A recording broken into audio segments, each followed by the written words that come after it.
छत्तीसगढ़ के लिए भी दूसरी लिस्ट का इंतजार है। और लगातार विवादों में घिरा रहने वाला छत्तीसगढ़ लोक सेवा आयोग एक बार फिर से सुर्खियों में है।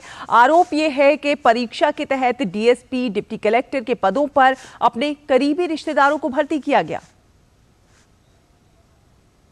छत्तीसगढ़ में सरकारी भर्ती करने वाली संवैधानिक संस्था लोक सेवा आयोग के विश्वसनीयता पर फिर से सवाल खड़े हो गए हैं। इस बार सवाल उठाए हैं परीक्षा में शामिल अभ्यर्थियों और भाजपा ने। पीएससी 2021 के रिजल्ट में गड़बड़ी के आरोप के साथ भाजपा पहले ही हाईकोर्ट पहुंच चुकी है।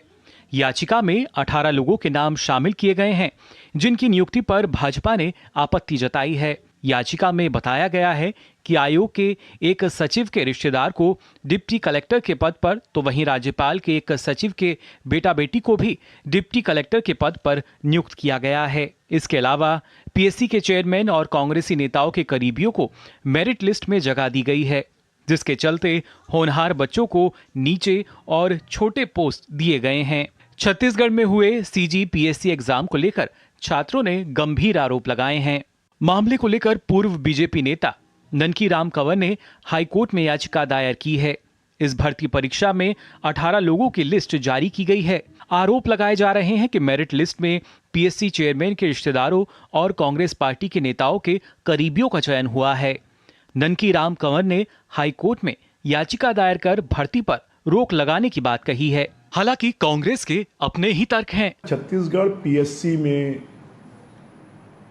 जो डिप्टी कलेक्टर्स के, तहसीलदार के पदों का रिक्रूटमेंट हुआ, उसमें सीजीपीएससी के चेयरमैन के 8 रिश्तेदारों का हो गया, कांग्रेस के नेताओं का हो गया। 18 लोगों के नियुक्ति को लेकर हाईकोर्ट ने स्टे किया है। अब लोगों को ये शंका है कि ये सिर्फ अभी का मामला नहीं है। 2018-19 से लेकर और 2023 तक सीजीपीएससी में जितनी नियुक्तियां हुई हैं वो सब लेन देन के आधार पर हुई हैं। या आपसी में भाई बहन का चयन कैसे हो गया, किसी नेता के रिश्तेदार का चयन कैसे हो गया, किसी अधिकारी के, किसी का रिश्तेदार होना कोई अयोग्यता का पैमाना नहीं। और यदि वास्तव में कोई गड़बड़ी है तो आप उसको सामने लाइए। मुख्यमंत्री जी ने बार बार कहा है कि कोई भी अभ्यर्थी गड़बड़ी लाता है हम उसकी जाँच करवाएंगे।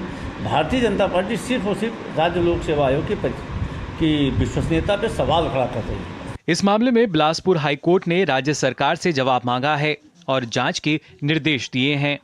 रायपुर से सोमेश पटेल के साथ ब्यूरो रिपोर्ट, डीडी न्यूज। और फिलहाल बुलेटिन में वक्त एक छोट से